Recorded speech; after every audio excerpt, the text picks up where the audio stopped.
아, 이 여성도에? 어,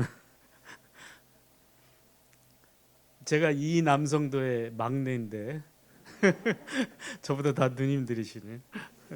근데 어떻게 이렇게 꾀꼬리 같은 아름다운 목소리가 아직도 나옵니까? 완벽한 화음입니다. 우리 다 시온 찬양대? 우리 찬양대 이름 뭐죠? 시온 시온에 다 들어오셔도 되는데 너무 반갑고 감사합니다. 제가 설교 안 하려고 절교를 했는데 목사님이 또 목사님 통해서 하나님이 말씀 전하라고 하셔서 순종하는 마음으로 섰습니다. 음, 오늘 그 본문의 배경이 출애굽기 전체인데 출애굽기가 1장부터 40장까지 한 1년 정도의 기간에 일어난 일을 기록한 것입니다. 다 아시는 내용들이지만 잠깐 제가 정리를 좀 해드리면 그 요셉이 죽은 뒤로 한 400년 어간 430년 노예 생활을 아주 극심하게 하잖아요. 네, 그 울부짖음을 하나님이 들으시고 그 모세를 보내셔서 이집트 파라오 왕의 손아귀로부터 꺼집어내시죠. 광야밖에 없어요. 가나안으로 가는 길이. 광야 길 나섰는데 그 첫 번째 통과해야 될 곳이 홍해였잖아요. 뒤에서는 막 마차들 병거들이 막 쫓아오고 천둥 치는 소리와 같이 그 마차 바퀴 소리, 말 울음소리, 군대들 함성 소리, 창 부딪히는 소리 어마어마했을 거예요. 근데 그때 두려움에 휩싸여서 원망이 시작이 되죠. 근데 하나님께서 놀랍게 그 하룻밤 사이에 이집트 군사들을 모두 수장시켜 버리시고 엄청난 구원을 보이시죠. 부활입니다. 부활. 엄청난 구원을 행하시고 그 구원의 기쁨이 오래가지 않아요. 왜냐하면 광야의 그 뜨거운 햇빛과 밤의 추위와 또 물 없음과 이런 것들 때문에 입에서 금방 불평 불만이 쏟아지기 시작합니다. 그게 3일밖에 안 돼요. 3일 뒤에 물 웅덩이를 하나 발견을 해서 막 달려가는데 입에 넣었더니 먹지도 못할 쓴물이에요. 다 뱉어냈죠. 더 극심한 원망이 시작이 되죠. 하나님께서 그것도 참으시고 단물로 바꿔주셨어요. 두 번째 부활이에요. 완전히 놀라운 어마어마한 체험을 이미 10가지 재앙을 통해서도 하나님께서 우리를 도와주고 계시는구나, 우리를 구원하고 계시는구나 하는 것을 알았음에도 불구하고 그 엄청난 홍해바다 건너는 그 일들을 경험했음에도 불구하고 그리고 그 쓴 물 먹지 못하고 뱉어내야 할 수밖에 없는 그 물을 단물로 바꿔주셔서 어마어마한 그 살아나는 기쁨을 누렸음에도 불구하고 이들이 또다시 불평불만을 쏟아내기 시작해요. 먹을 것이 없다고.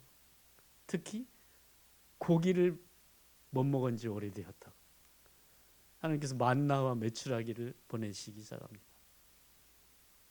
너희들 이빨 사이에서 고깃내가 나가지고 아예 고개를 절레절레 흔들 만큼 내가 고기를 주겠다.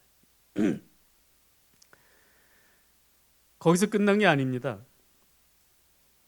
그 엄청난 메추라기 고기를 먹은 일도 잠시고 물이 없다고 또 난리를 치는 거예요.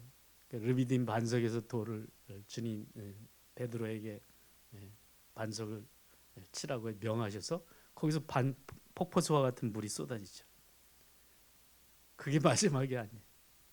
아말렉 에서의 손자의 후손들이랍니다. 야곱과 형제 있잖아요. 에서의 손자의 그러니까 그 이스라엘하고 시나이 반도 그 경계선 어디쯤 살고 있었던 종족들 같아요. 거기가 이 가장 약한 자기 같은 종족이라고도 할 수 있는 이스라엘 백성들을 잡아먹겠다고 쳐들어온 거예요. 아말렉. 그때 그 유명한 모세가 손들고 있고 아론과 홀이 양쪽에서 손 들어 올려서 완전히 진멸할 때까지 쳐서 이겼던 그 전쟁이 끊임없이 계속해서 하나님께서 강력한 사인들로 보여주고 계시던 것이죠. 그게 그렇게까지가 한 3개월 정도 되는 것 같아요. 3개월. 드디어 시내산으로 안내를 하십니다. 시내산에서 정비를 하고 모세를 꼭대기로 부르시죠. 모세가 1차, 2차, 3차 3번 올라간 것으로 이제 나오는데 정리가 되는데 첫 번째는 올라가서 율법에 대한 내용을 다 듣고 내려오시고 다시 두 번째 부르실 때 40일 금식하시면서 십계명과 돌판을 주시죠. 근데 이미 아래에서는 모세가 40일 동안 안 나타나니까 황금 우상 만들어 가지고 송아지 만들어 가지고 거기다 절하고 춤추고 난리를 필 때 하나님께 직접 받은 돌판을 거기 깨뜨려 버리는 일이 생깁니다. 다시 한번 두 번째 40일이 시내산 꼭대기에서 있으면서 모세에게 돌판을 깎아라. 그리고 거기에 직접 또 하나님이 십계명을 적어주시고 그러면서 이제 성막과 관련된 모든 기명과 법계에 대한 얘기들 쭉 하시고 내려와서 이렇게 40일 두 번이니까 잠시 텀 가지면은 뭐 90일, 100일 한 석 달 정도 되지 않겠습니까? 그러니까 앞에 3개월, 시내산 3개월, 그 다음에 시내산 밑에서 성막과 그 법계 그리고 성막 관련된 성물들 만드느라고 한 6개월 지납니다. 다 끝났어요. 하나님 말씀대로 하나님 말씀대로 하나님 말씀대로 다 끝나고 그 성막을 세운 날 그게 출애굽 2년차 1월 1일이에요. 오늘 말씀 첫 번 말씀이 이제 거기서 시작이 되죠. 출애굽기 40장 2절에 보면 너는 첫째 달 초하루에 성막 곧 회막을 세워라. 그래서 오늘 본문 9장 15절에 민수기 9장 15절에 성막을 세운 날에 구름이 성막을 덮었다. 구름이 성막을 덮었어요. 어떤 모습이었을까? 가끔 그 높은 산에 올라가면 올라갈 때는 구름으로 쫙 이렇게 가려져 있는데 막상 그 속에 들어가면 안개같이 느껴지는 경우가 종종 있죠. 아마 그런 모습이었을까? 그런데 구름이 이때가 처음이 아니었어요. 이미 그 홍해 도화 사건 직전에 구름에 대한 이야기가 나옵니다. 출애굽기 13장인데 그 홍해 도화는 14장이거든요. 13장에서 낮에 불볕더위에 그리고 밤에 극심한 추위에 완전 무방비로 노출되어 있는 이스라엘 백성들 어린아이 노인 할 것 없이 한 200여만 명 정도 되는 그 귀한 생명들을 하나님이 지키시느라고 구름 기둥과 불 기둥으로 인도하셨다는 내용이에요. 어디가 어딘지 방향도 알 수 없고 너무 뜨거워서 단 몇 발자국도 걸을 수 없고 성지순례 여행 다녀오신 분들은 아마 이집트 쪽으로 이렇게 갔다 오신 분들은 무슨 말씀인지 다 이해가 되실 거예요. 이미 광야 생활 시작부터 주께서 구름을 통해서 인도하셨다는 것입니다. 자, 여기서 잠깐 정리해야 될 게 있습니다. 하나님은 말씀하시는 분이십니다. 말씀하시는 하나님. 한번 같이 해볼까요? 말씀하시는 하나님. 여러 군데 나오죠. 아브라함아 아브라함아부터 그 전에 아담부터 아담아 네가 어디 있느냐? 아브라함아 아브라함아 네 아들 이삭을 죽이지 마라. 계속 나와. 이삭 야곱에게도 말씀하셨고 사무엘아 사무엘아. 그런데 하나님의 음성을 직접 들었던 그 성경의 인물들은 얼마 안 돼요, 사실.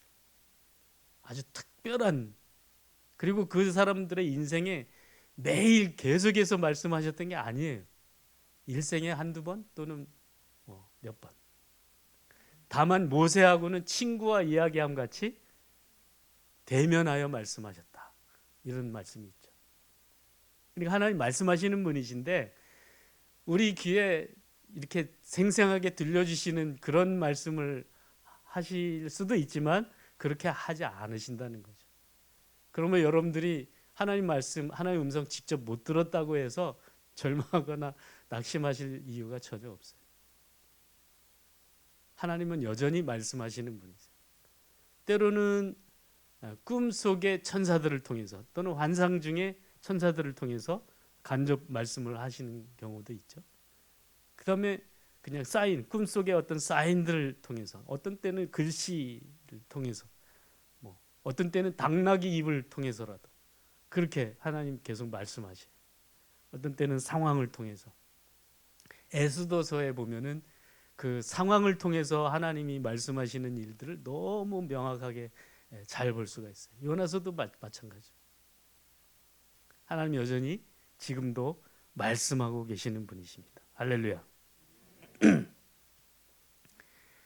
그럼 몇 사람에게만 그렇게 몇 번 정도 말씀을 하셨고, 그러면 대중에게는 어떻게 말씀하시냐? 특별히 하나님의 자녀들, 하나님의 백성들에게 어떻게 말씀하셨나? 이게 오늘 본문에서 보여주시는 그 구름 사인이에요. 구름 사인. 이스라엘 백성들이 구름을 보면서 하나님의 음성을 구별해서 들을 수 있었던 거죠. 하나님의 음성을, 하나님의 뜻을 알 수 있었던 것입니다. 구름이 떠오르면 짐 싸야 되겠구나. 구름이 움직이기 시작하네. 따라가자. 구름이 멈췄네. 정지하고. 구름이 가라앉네. 쉬어야 되겠구나.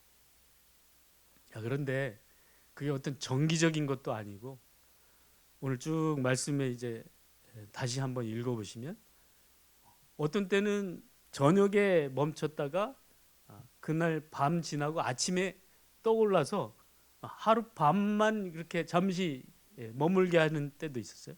어떨 때는 하루, 어떨 때는 이틀, 어떨 때는 한 달, 어떨 때는 1년.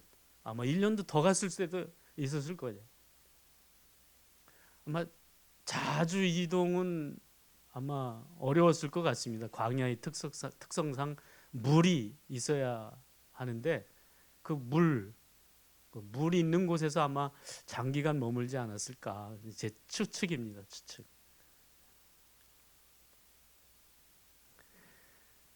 그러니 이게 도대체 언제 어떻게 어떤 방법으로 하나님이 저 구름을 움직이셔서 우리에게 말씀하실지를 아무도 알 수 없는 상황이기 때문에 이스라엘 백성들은 그 버려진 것과 같은 광야의 상황 속에서 오직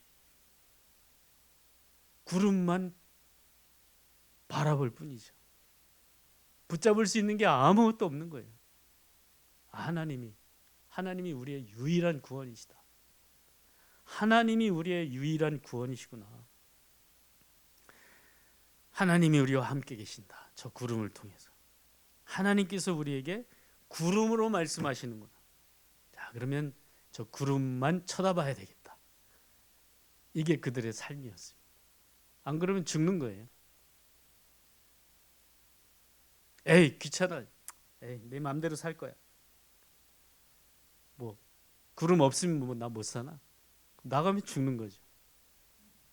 구름이 이동하는데 나 힘들어서 못 가겠어. 그러면 죽는 거죠. 구름이 멈추는데 나 좀 더 가야 돼. 빨리 가야지 가나안에. 혼자 나갔다가는 죽는 거죠.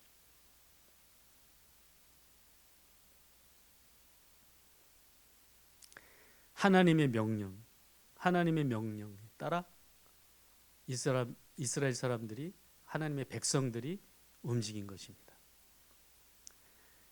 광야에서 이스라엘 백성들 이동 모습 그 뒤에 나옵니다. 오늘 읽은 말씀 뒤에 10장에 또 11장에 나팔을 불면 하나님, 그러니까 구름이 200만 명 정도면은 아마 어느 정도, 제가 80 복음화 대성회 때 그 찬양단에 서가지고 이렇게 모인 사람들 봤는데 그때가 한 100만 명 정도 모였다고 그래요.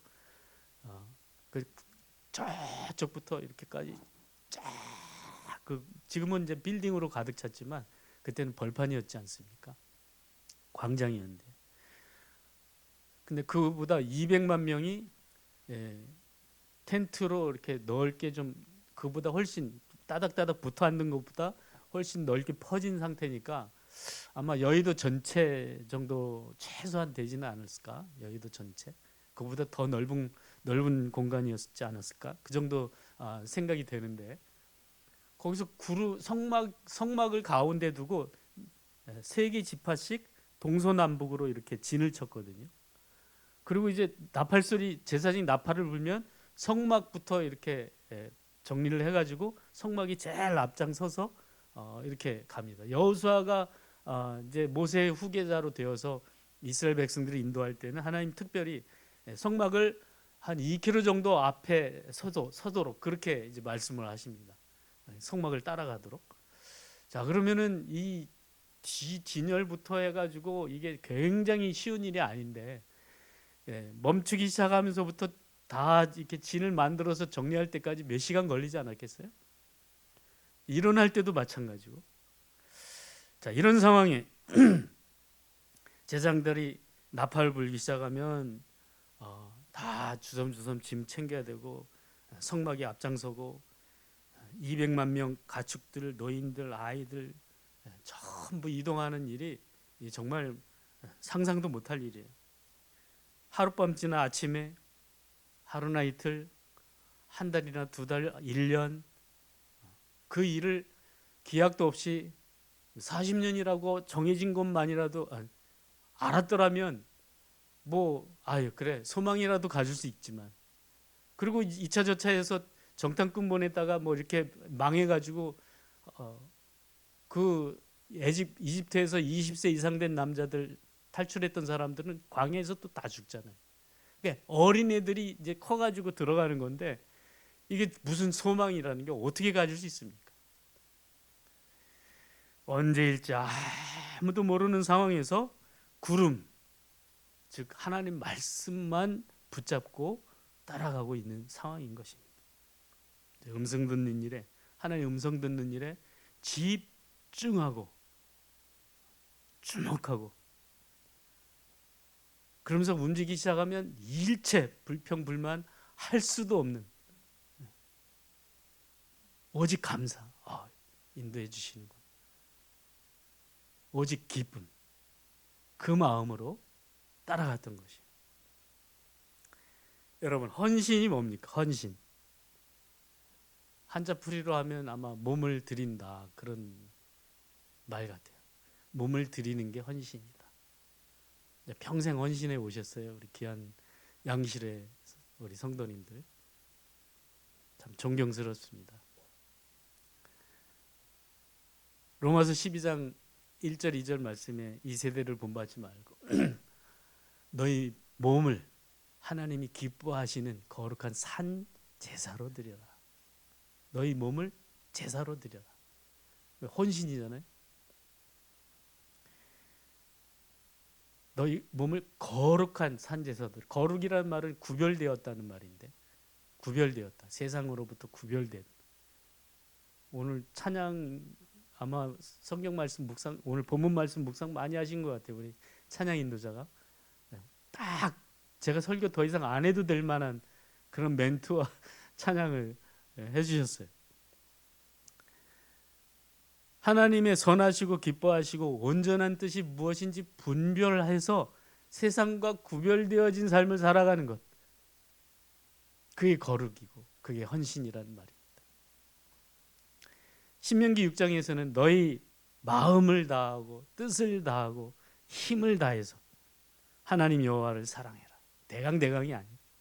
무늬만 크리스찬이 아니고 흉내내는 신앙생활 말고 너희 마음과 뜻과 힘을 다해서 주님을 사랑하고 그분께 예배하라. 그런 말씀입니다.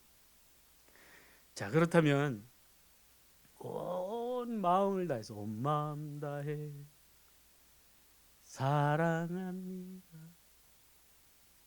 온 마음 다해 주 알기 원하네.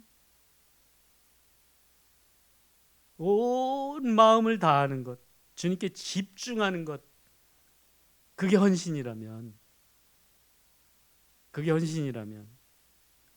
광야에서 이스라엘 백성들에게는 하나님 외에 아무것도 의지할 것 없는 상황에서 구름이 언제 떠오르나? 구름이 멈추네. 구름에 집중하고 하나님 뜻에 집중해서 살아갔던 이스라엘 백성들이 그 삶이 그게 헌신인 것입니다. 사랑하는 신혼부부가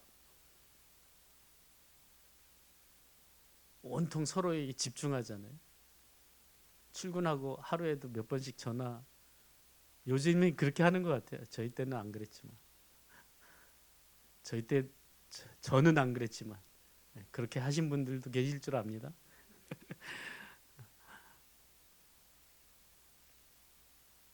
낚싯바늘 던져놓고 딴짓하는 사람 뭐 있습니까?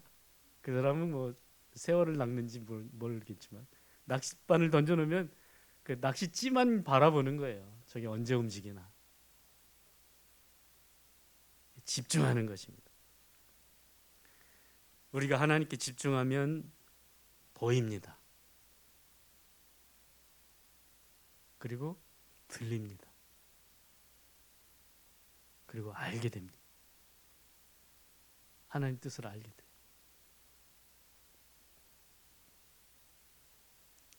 지난 화요일인가 수요일에 우리 성가대장님께서 뭘 하나 보내주셨는데 박금정 선생님의 의논의 기도 그 첫 장인 것 같아요.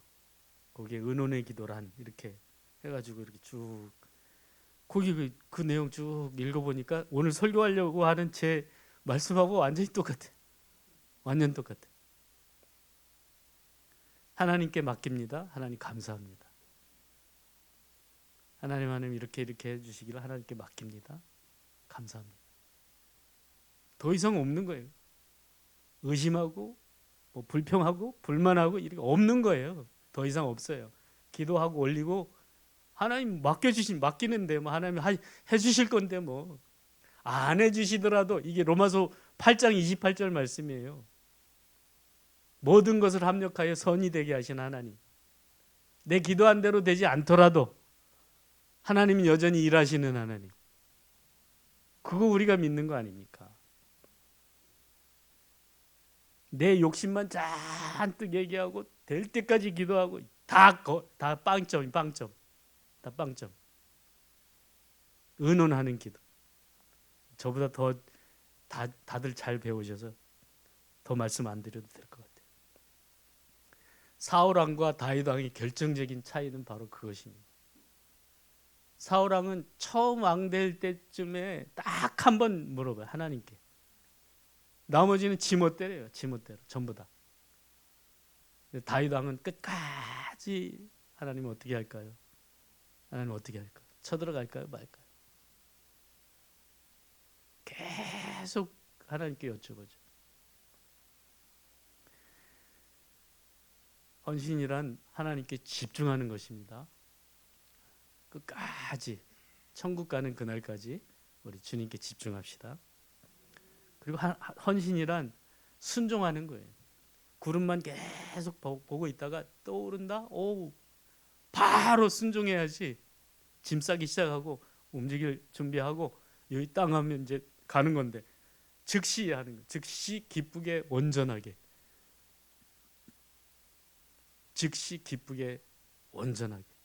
이게 순종입니다.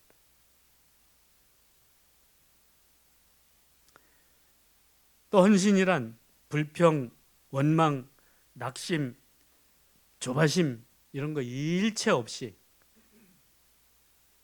끝까지 1년이든 10년이든 40년이든 기다리는 거예요. 기다리는 거. 하나님 말씀하실 때까지 기다리는 거. 그게 순종입니다. 모세 40년 기다렸잖아요. 요셉은 13년 이상 기다리고,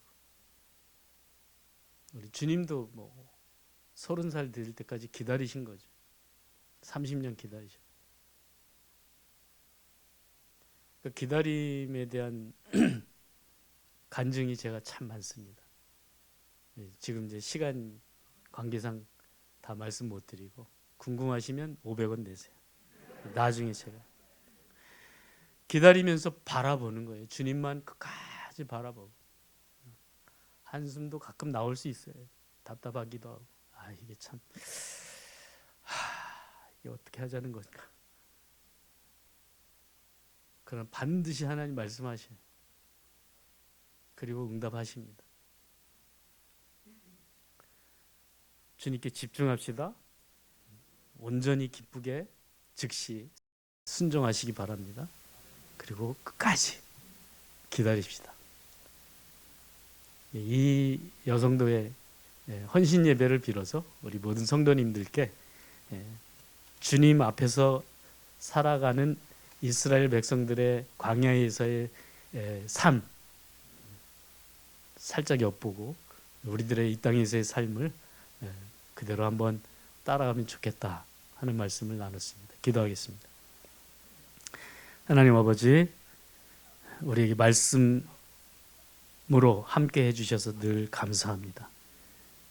저희가 그 말씀 잘 듣기 위해서 늘 주님께 집중하고, 말씀하셨을 때 즉시 기쁘게 온전하게 잘 순종하게 하시고, 또 주님 말씀하실 때까지 끝까지 변함없이 불평 원망 없이 감사와 기쁨으로 기다릴 줄 아는 저희들 되게 하여 주시옵소서. 예수님 이름으로 기도합니다. 아멘.